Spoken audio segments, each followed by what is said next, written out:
আপনারা জানেন আশুলিয়ায় যে 7টা লাশ, আপনি ভাবেন, মানে আপনি চক্ষু বন্ধ করে অসুস্থ হয়ে যাবেন আপনারা আবারও যদি চিন্তা করেন যে আপনার ভাই, আপনার বাবা, আপনার সন্তান, এই 7টা লাশের মধ্যে 6 জন মৃতদেহ ছিল আর 1 জন জীবিত ছিল, শহীদ সজল।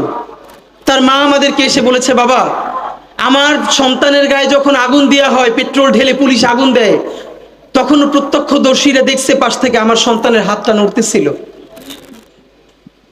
এই ট্রমা আপনি নিতে পারবেন না।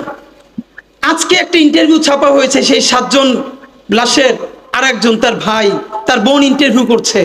লাশটা যখন পেয়েছে বলে, জানেন আমার ভাইয়ের মুখের মধ্যে থেকে এই পাশে একটা দাঁতও নাই। আমার ভাইটার চেহারা এত সুন্দর ছিল, ওরে কবর দেওয়ার আগে ওরে যদি পোড়াই না দিত, অন্তত ওরে জড়াই ধরে ধরে চুমু দিতে পারতাম। ওরে জড়াই ধরে চুমু দেওয়ার মতো অবস্থা ছিল না। হাসিনা আমাদের সাথে শুধু হত্যা করে নাই, সন্তান তার বাবার লাশটা দাফন করবে। এখনো রায়ের বাজারে আমরা অনেকবার গেছি, 150-র উপরে বেওয়ারিশ লাশ, 1 বছর হয়ে গেছে। এই লাশগুলো কোন বাবা মার সন্তান, সরকার এখন পর্যন্ত ডিএনএ স্যাম্পলিং করে তাদের কাছে পৌঁছানোর উদ্যোগ নিতে পারে নাই। কোন স্ত্রী তার স্বামীর জন্য অপেক্ষা করে আছে, কোন সন্তান বাবার জন্য এখনো পথে বসে আছে, আমরা জানি না সেই বেওয়ারিশ লাশগুলো। জুলাইয়ে কি হয়েছে আল্লাহর কসম, এর 90% গল্প এখন পর্যন্ত বাংলাদেশ জানে না। আমরা আওয়ামী লীগ নিষিদ্ধের দাবিতে সারা বাংলাদেশের প্রত্যেকটা বিভাগে ইনকিলাব মঞ্চ থেকে আমরা পদযাত্রা করেছি, জনসংযোগ করেছি। তখন অনেক শহীদ পরিবারের সাথে দেখা হয়েছে। আমরা শুধু ঢাকার শহীদ পরিবারগুলোর সাফারিংস জানি, কারণ সেখানে মিডিয়া আছে, বারবার তাদেরকে কোনো না কোনো প্রোগ্রামে ডাকা হয়। যেই উপজেলা, যেই জেলায় যে বিভৎসতা ঘটেছে, এখন পর্যন্ত তার কোনো, দেখেন আমরা কি করতে পারলাম। এই রাষ্ট্রর কি উচিত ছিল না, 1000বার বলেছি, এই ইতিহাসকে নাই করে দেয়া হবে। সারা ঢাকায় যেই 6টা-7টা জায়গায় রণক্ষেত্র হয়েছে, যাত্রাবাড়ি, রামপুরা, উত্তরা, এরকম সব জায়গায় বিভাগীয় যে জায়গাগুলো গণহত্যা চলেছে, সরকার আপনি একটা কমিশন করতেন। সেই কমিশন রাস্তার উপরে স্টেজ করে প্রত্যেকটা শহীদ পরিবারের গল্প শুনবে। ঘন্টার পরে ঘন্টা যেই গণহত্যা চলেছে, শহীদ পরিবার বলবে তার সন্তানকে, তার বাবাকে, তার মাকে কিভাবে প্রকাশ্য দিবালোকে হত্যা করেছে সেই ঘটনা বলবে। সংসদ টেলিভিশনে তা একদম লাইভ টেলিকাস্ট করা হবে। যেই ভাই 2 চোখ হারিয়েছে, আজকেও দেখলাম মাদ্রাসার সম্ভবত যাত্রাবাড়ির ঘটনা, পুরো সাদা জুব্বটা রক্তে লাল হয়ে গেছে, এবং একটা কলেজের ছাত্র তার মাথার পতাকা খুলে সেই রক্ত মুছে দিচ্ছে। আপনি ভাবেন এই সরকার আমাদের মধ্যে কতগুলো বিভাজন করে দিয়েছিল হাসিনা। মানে হুজুরদের মধ্যে মিনিমাম 20টা শাখা, কোনোদিন নিজের ঘরানার মানুষের সাথে অন্য মানুষের কারো যোগাযোগ নাই। অথচ ভাবেন এই জুলাই আমাদেরকে এমন একতাবদ্ধ করে দিয়েছে, একটা কলেজের ছাত্র তার পতাকা খুলে একটা কওমি মাদ্রাসার ছেলের রক্ত মুছতেছে। আপনি এর থেকে ঐক্যবদ্ধ অবস্থান আর কি দেখবেন? জাহাঙ্গীর, আপনারা, আমরা পছন্দ করিয়েন না করি, অনেকে নাও করতে পারেন, এই জুলাই কোনোদিন সফল হতো না যদি আমাদের মায়েরা, যদি আমাদের বোনেরা ঘর থেকে হাতে বটি নিয়ে রাস্তায় না নামতেন। এই আন্দোলনকে জঙ্গি আন্দোলন পর্যন্ত ত্যাগ করতে চেয়েছে আওয়ামী লীগ। ডক্টর ইউনূস আমেরিকায় গেলেন, ওনাকে পরবর্তী জিজ্ঞেস করা হলো এইখানে কি জঙ্গিবাদের উত্থান করতে পারে? তিনি বললেন যে আন্দোলন সফলই করেছে বাংলাদেশের আপমর নারীরা, সেখানে জঙ্গিবাদের উত্থান হবে কোত্থেকে? হ্যাঁ, এটাই তো সত্য। একটা ছবি আমাদেরকে অবাক করে দিয়েছে জাহাঙ্গীরনগর বিশ্ববিদ্যালয়ের প্রীতিলতা হল থেকে আমাদের 2 বোন হাত ধরাধরি করে নামছে। এক বোন সারা শরীর বোরকা জড়ানো, হাতে একটা লাঠি, তার সাথে তার বান্ধবী একটা টি-শার্ট পরা এবং একটা জিন্স পরা, হাতে একটা লাঠি। কে জিন্স পরা আর কে বোরকা পরা এই চিন্তা তারা করে নাই। আওয়ামী লীগের সমস্ত ন্যারেটিভ ভেঙে দিয়ে, ফ্যাসিবাদের, ভারতীয় আধিপত্যবাদের, হিন্দুত্ববাদের ন্যারেটিভকে নাই করে দিয়ে 2 বোন হাতে হাত ধরে, হাতে লাঠি নিয়ে ছাত্রলীগ মুক্ত করেছিল জাহাঙ্গীরনগর বিশ্ববিদ্যালয়। আমাদের সেই একতা আজকে কোথায়? আজকে এখন আপনাদেরকে একটা কথা বলবো, আপনারা রাগ করবেন, এরপর আমি আপনাদেরকে বলবার সাহস রাখি, কারণ আমি মনে করি আপনাদেরকে আমি যত বকাঝকা করি, এইটা আমি শুধুই আপনাদেরকে ভালোবেসে করি। আপনাদের সাথে আমার কোনো ব্যবসা নাই, আমার কোনো বাণিজ্য নাই। আমি আলেম পরিবারের সন্তান, আমার বাবা একজন প্রথিতযশা আলেম ছিলেন আমার কমিউনিটির। আমি আলেমদের সাফারিংস জানি। সুতরাং আজকে একটা গল্প বলি। ইনকিলাব মঞ্চের ঢাকা বিশ্ববিদ্যালয়ের সদস্য সচিব আমাদের জুমা, ও মহেশখালীর মেয়ে, ও জাহাঙ্গীরনগরের আর একটা মেয়ে, এরা তিনজন মেয়ে বোটানিক্যাল গার্ডেনে ঘুরতে গেছে কিছুদিন আগে। কষ্ট নেবেন না, আমরা যদি এই লার্নিং নতুন করে চিন্তা করতে না পারি, বিশ্বাস করেন এইখান থেকে শুধু ভারতীয় আধিপত্যবাদের আইকনটা গেছে। ভারতীয় আধিপত্যবাদের কোনো প্রতিষ্ঠান এখান থেকে সরে নাই। আমরা কি শুধু আইকনকে, আপনার কি মনে হয় ভারতের সমস্ত বিনিয়োগ শুধু হাসিনার উপরে? না, এখন হাসিনা আর তাদের প্ল্যানে নাই। সে তো একটা ব্যক্তি, সে এখানে দেশ হিসেবে হাজার হাজার কোটি টাকা সে এখানে বিনিয়োগ করেছে। এখানে তার অনেক ধরনের এস্টাবলিশমেন্ট আছে, একটার পরে একটা ফেস সে ওপেন করবে। এই আধিপত্যবাদের বিরুদ্ধে, এই ন্যারেটিভের মোকাবেলায় এই জুলাইয়ের যে একতাবদ্ধ শক্তি, নারী, পুরুষ, কওমি, আলিয়া, সালাফি, মাদ্রাসা, কলেজ, ইউনিভার্সিটি, হিন্দু, মুসলমান, বৌদ্ধ, খ্রিস্টান, এদের যে ঐক্যবদ্ধ দেশের আধিপত্যবাদের বিরুদ্ধে একতা, এটার বিরুদ্ধে জীবন গেলেও আমাদের ঐক্য আর ভাঙা যাবে না। আমরা আমার মুসলমানের জায়গায় থাকবে, সবাই সবার জায়গায় থাকবে, কিন্তু দেশপ্রেমের জায়গায় আমাদের এমন কোনো কথা, এমন কোনো প্রশ্ন যদি করি যাতে জুলাইয়ের ঐক্য বাধাগ্রস্ত হয়, এইখানেই কিন্তু আওয়ামী লীগ সফল হয়ে যাবে। দেখেন, আমি বিএনপির এত সমালোচনা করার পরেও কেন এত ঝুঁকি নিয়ে বলি যে এই বিএনপিকে শতভাগ রাজনীতি থেকে নাই করে দেওয়া যাবে না? কারণ আমার হিসাব খুব বরাবর। আমরা একটা যুদ্ধের মধ্যে আছি, অনেকগুলো ফেজ একসাথে ভারতীয় আধিপত্যবাদের বিরুদ্ধে লড়তে হবে। এইখানে দুটো পলিটিক্যাল ফোর্স। এই আওয়ামী লীগ তো ভারতীয় আধিপত্যবাদের এত বড় দাস ছিল না। তিনটা পরপর ভোটার ছাড়া নির্বাচন করে তাকে যখন আওয়ামী লীগ এখানে দাঁড় করিয়ে দিয়েছে ভারত, তখন ভারতের বাইরে যাবার আর কোনো সুযোগ ছিল না। সুতরাং এই আওয়ামী লীগ এখন বাংলাদেশের শত্রু। আর একটা বড় ফোর্স বিএনপি। ভাইরা, যত কথা বলি, রাস্তাঘাটে আওয়ামী লীগ যখন মিছিল করে তারে কিন্তু পিটাইয়া থানায় দিছে এই বিএনপি। সেটা চাঁদাবাজির কারণে বলুক, যেই বলুক, ভদ্র, সুশীল অন্য কোনো দল আপাতত দৃষ্টিতে ওই আওয়ামী লীগকে পিটানোর মতো স্বাভাবিক ক্যাপাসিটি নাই।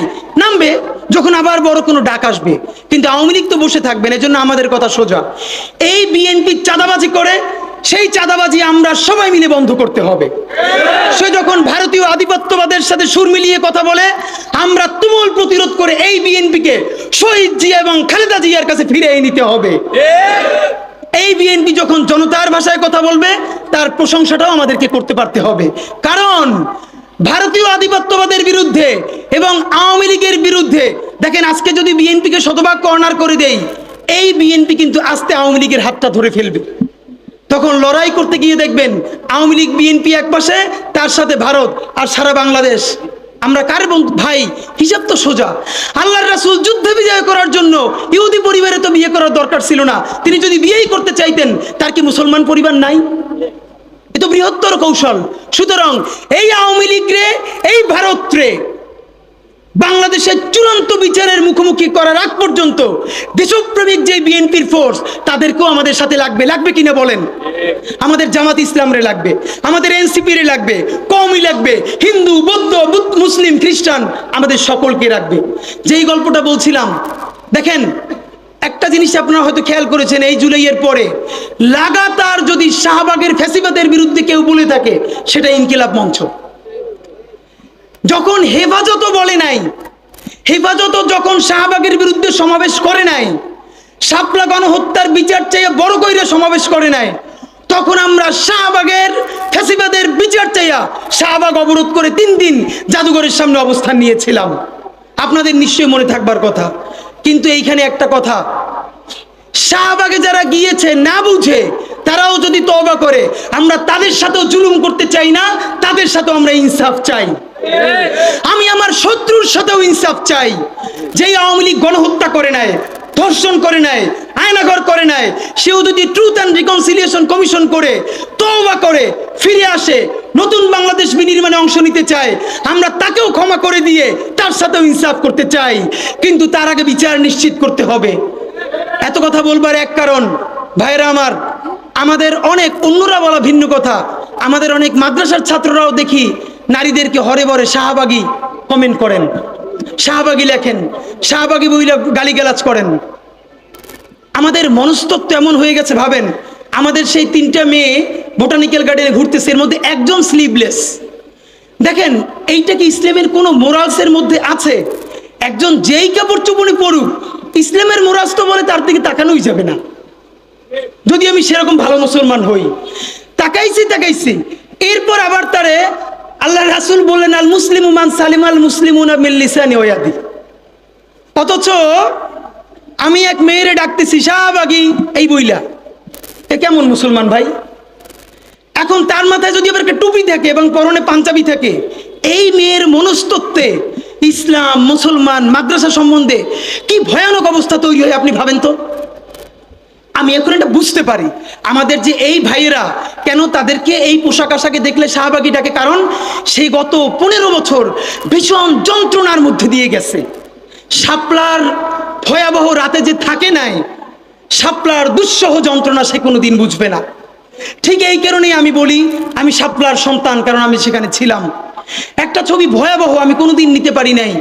2 ভাই, একজনের লাশটা বুকে জড়াইয়া এরকম ধইরা আছে, যাইতেও পারতেছে না, নিতেও পারতেছে না, পতাকা জড়ানো, চতুর্দিকে গুলি, শাপলার বিভীষিকাময় দিন রাত। কিন্তু এই জন্য কি আমরা আমাদের সাথে যে জুলুম হয়েছে, আমরা কি আরো আরেকটা জুলুম কারোর সাথে করতে দিব? না, আমরা জুলুম করতে দিব না। আমরা আমাদের জীবন দিয়ে হইলেও আমার শত্রুর সাথেও ইনসাফ চাইবো। আজকে আমি হাটহাজারিতে দ্বারা এই কথাটা কেন বললাম? আমি সারা বাংলাদেশের আর কোনো মাদ্রাসায় মসজিদে এই কথাটা বলতাম না, কারণ হাটহাজারিতে আমি এসেছি, এইটা হলো সারা বাংলাদেশের যারা মূলধারার আলেমদেরকে ভালোবাসে তাদের রুহানিয়াতের জায়গা, তাদের অন্তরের সব থেকে শ্রদ্ধার জায়গা। সুতরাং আমার যদি কোনো কষ্ট থাকে আমি আমার মুরব্বীদের কাছে বলবো না, কারে বলবো? আমার যদি ভুল থাকে আমি তাদের কাছ থেকে দোয়া নিব না, কার কাছ থেকে দোয়া নিব? আপনাদের কাছে বিনীত অনুরোধ করি, হরে দরে কাউরে শাহবাগী বলা যাবে না। নাম্বার 2, অন্তত দেখতে চাই ফেসবুকের পর থেকে, আলেম থেকে, মাদ্রাসা থেকে আমাদের ভাইদেরকে বুঝাইতে হবে, কথা পছন্দ না হইলেই। এবং আপনাদের কাছে বিনীত অনুরোধ, হুজুর হয়তো খেয়াল করেন নাই, হয়তো বলে ফেলেছেন, এটা উনি মিন করে বলেন নাই। দুনিয়ার কোনো নারী তো ভালো কথা, দুনিয়ার কোনো পুরুষেরও শারীরিক অবয়ব নিয়ে আমরা কোনোদিন কথা বলতে পারি না। আপনারা আমার যত মারধর করেন আমি এটা বলবো, আল্লাহ রাসূল বলেছেন? ইভেন কোন কাফিরের শারীরিক অবয়ব নিয়ে বলেছেন? না, বলেন নাই। হেফাজত ইসলামের ঢাকা বিরাট মহাসমাবেশে 2-1 ভাই ভুলে 2-1টা বাজে শব্দ উচ্চারণ করেছেন, আপনাদেরকে বিনীত ধন্যবাদ জানাই। আমরা ইনকিলাব মঞ্চ থেকে ফোর্স করেছি, বলেছি না এইটা হতে পারে না, দুঃখ প্রকাশ করেন। এই জুলাই আমাদেরকে কি এনে দিয়েছে? হেফাজতের বর্তমান স্ট্যান্ড দেখে আমরা অবাক হই। আলহামদুলিল্লাহ, প্রত্যেকটা ইস্যুতে হেফাজতের এখন বিবৃতিগুলো আমি সময় নিয়ে পড়ি। এর মানে নতুন কিছু এখানে ইনপুট হচ্ছে, আমাদের ভাইয়েরা পড়াশোনা করছে, এটা রিফ্লেকশন আছে। আমি ভাইদের কাছে যারা এখানে আছেন বিনীত অনুরোধ করি, পর থেকে এটা দেখতে চাই। আপনারা এরপর থেকে যত বিবৃতি হেফাজত থেকে দিবেন, এরপর থেকে শুধু বাংলায় দিলে হবে না, প্রত্যেকটা বিবৃতির সাথে সাথে ইংলিশ এবং আরবিতেও দিতে হবে। হেফাজতের রাজনীতি তো শুধু বাংলাদেশে না, তারাই আমেরিকান এম্বাসিতে গিয়ে বোঝানো হয় এরা জঙ্গি, এরা মৌলবাদী। আমেরিকান এম্বাসির যিনি আমেরিকান রাষ্ট্রদূত, কানাডিয়ান, অস্ট্রেলিয়ান রাষ্ট্রদূত, সে তো আর বাংলা জানে না। আপনার বিবৃতি ডেইলি স্টার যে অনুবাদ করে সে তো পারে। তো এই যে প্রথম আলো, ডেইলি স্টার বা মিডিয়া ঠিক ইনভার্টেড কমার মধ্যে অনুবাদের যে কি রাজনীতি করতে পারে এইটা আমরা জানি। সুতরাং আপনি এই রাজনীতির সুযোগ দিবে কেন?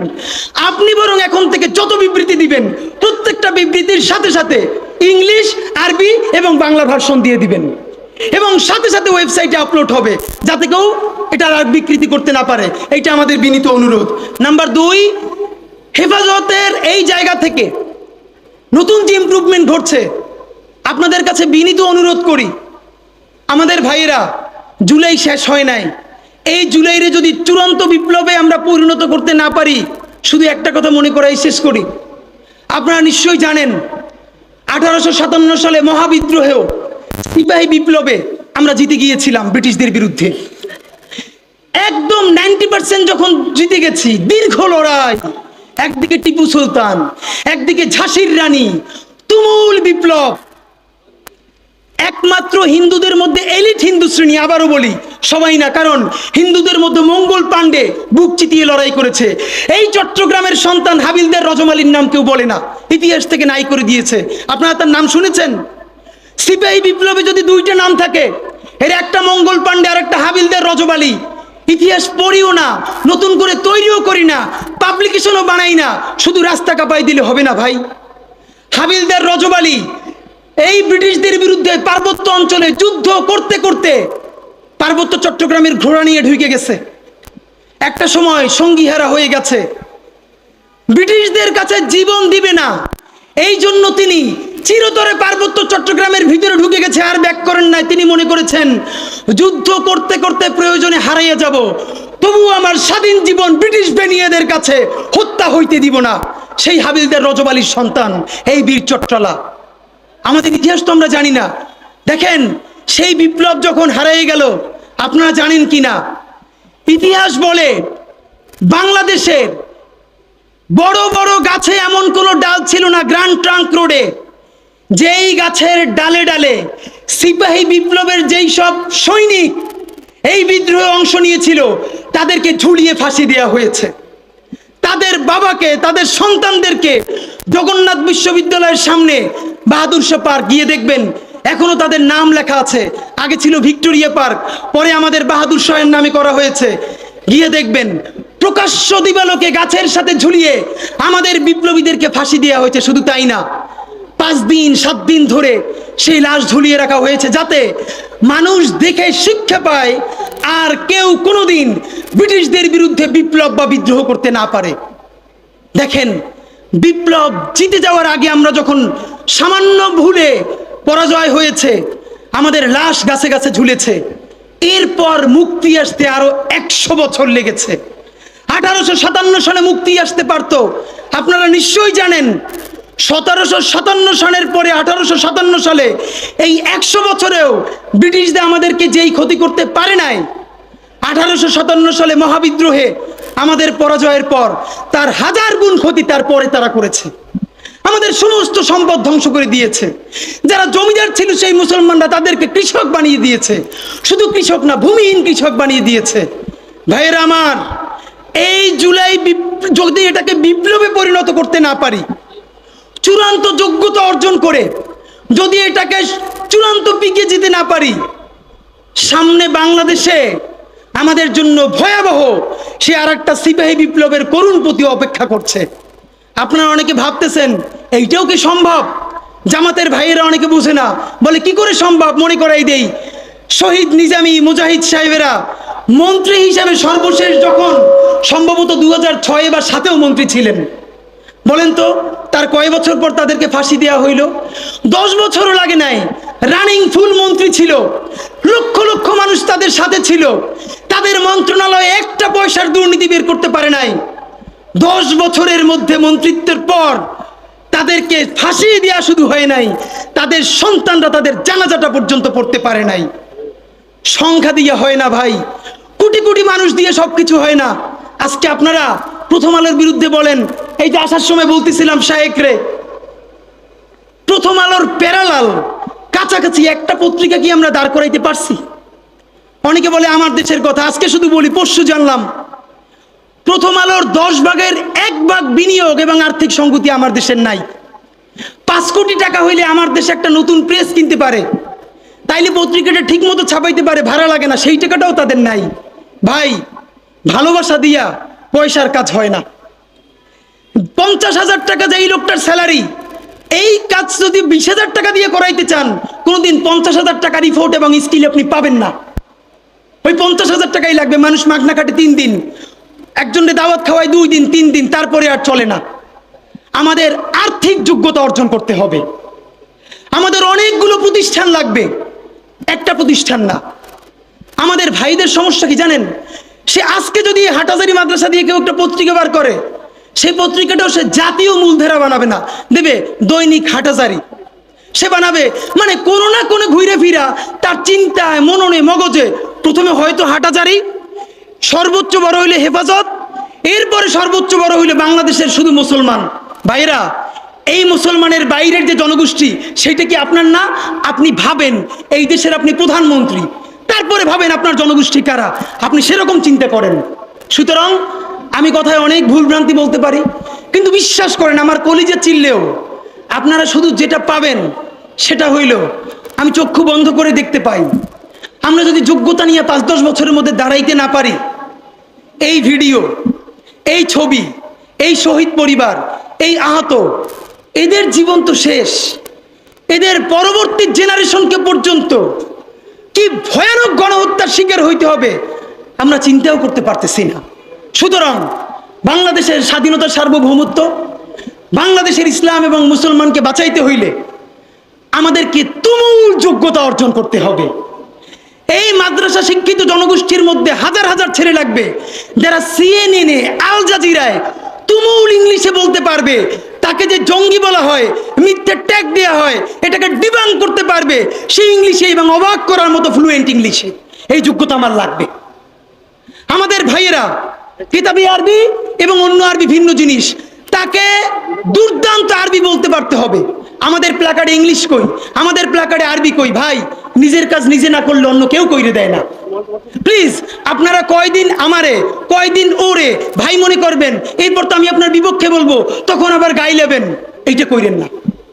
নিজে শক্তিশালী হন, নিজে যোগ্যতা অর্জন করেন। আমারে গালি দিয়ে হইলেও, বকা দিয়ে হইলেও যে এই পুচকি বলা এত ভাব লয়, যা যোগ্যতা অর্জন করে ফেলাই। তবে কি জানেন, মিছিল দিয়া জান দেওয়া এটা একদিনের কাজ, 3 দিন 5 দিন 1 মাসের কাজ। যোগ্যতা তো আর 1 বছরে অর্জন হয় না। এটা বিরাট একটা জিহাদ। আপনারা বলেন না জিহাদ চাই, চলেন জিহাদটাই শুরু করি। সেই জিহাদটা হইল, একজনের সব পারার দরকার নাই। এই দেশে আমাদের অনেক মাশাআল্লাহ আলেম হইছে। আলেমদের মধ্য থেকে এখন আইটি উদ্যোক্তা লাগবে, বুলধেরান মিডিয়া লাগবে। আমার যে 8000-এর ছেলেটা এখন পড়ে, চলেন সে আজকে জিহাদ ঘোষণা করি। আগামী 5 বছর পর, আগামী 10 বছর পর আমি এমন প্রতিষ্ঠান গইরা তুলব যেইটা শুধুই ইসলাম আর মুসলমানের প্রতিষ্ঠান না, এইটা আপামর বাংলাদেশের প্রতিষ্ঠান হবে। আর দেখেন, যতবার ইসলাম কায়েমের কথা বলি, তার আগে যদি ইনসাফ কায়েমের কথা বলতাম, আমার হিন্দু অন্য ধর্মের ভাইরাও তো সাথে পাইতাম। কেন? ইনসাফ যদি রাষ্ট্রে কায়েম হয়ে যায়, তাহলে 80% ইসলাম তো এমনিতেই কায়েম হয়ে যায়। তাহলে আগে আসেন ইনসাফের রাষ্ট্র বানাই, যে ইনসাফের রাষ্ট্রে সকল ধর্ম, বর্ণ, নারী, পুরুষ আমাদের অংশীদার হবে। ইনশাআল্লাহ ইনসাফ যদি কায়েম হয়ে যায়, সেই ইনসাফে যদি কারো খিলাফত আকাঙ্ক্ষা থাকবে, আলহামদুলিল্লাহ হইতে পারে, যে কোনো আকাঙ্ক্ষা হইতে পারে। তা আপনাদের কাছে বিনীত অনুরোধ, আমি শুধু এটুকুন বলতে আসছি, প্লিজ আমাদের উস্তাজরা, আমাদের ভাইদেরকে, এইখানে যারা আছেন জানি হাইনে একটা মেয়েকে দেখে সে যা কাপড় চুপুর পড়ুক, ভাই একটা মেয়ে যদি উলঙ্গ হইয়াও হাইটে যায়, প্রথমত তো আমি যদি মাদ্রাসার ছাত্র হই, মুসলমান হই, তার দিকে তো তাকানোই আমার জায়েজ নাই। তাকাই এরপর আবার তার কটু কথা বলি, ভাই এরকম তো হবে না। হ্যাঁ, কেন বলে? তার ওই প্রচুর সাফারিং, এই শাহবাগীরা আমাদের জীবনকে ধ্বংস করছে। ভাই সেইটার বিরুদ্ধে যদি আমিও তার মতো করি, সে তো আরও ক্ষিপ্ত হয়ে উঠবে। বরং আমি তার এমন আদর্শ দিয়ে বিজয় করার সময় এসছে, সে যেন বাসায় গিয়ে বলে যে এই ছেলে মেয়েগুলোর জঙ্গি মনে করতাম, এদের সাথে মিশে দেখলাম অদ্ভুত, এদের ব্যাপারে তো মিথ্যে কথা বলা হয়, এদের কাছেই আমরা সবচেয়ে নিরাপদ। সুতরাং এই দাড়ি টুপিওয়ালা মানুষগুলোই, এদের কাছেই বাংলাদেশের সমস্ত নারী এবং অন্য ধর্মের মানুষ নিরাপদ হয়ে উঠবে, বাংলাদেশ নিরাপদ হয়ে উঠবে। সেই প্রত্যাশায় আপনাদের কাছ থেকে দোয়া নিয়ে শেষ করছি। বাংলাদেশ জিন্দাবাদ, ইনকিলাব জিন্দাবাদ। আসসালামু আলাইকুম।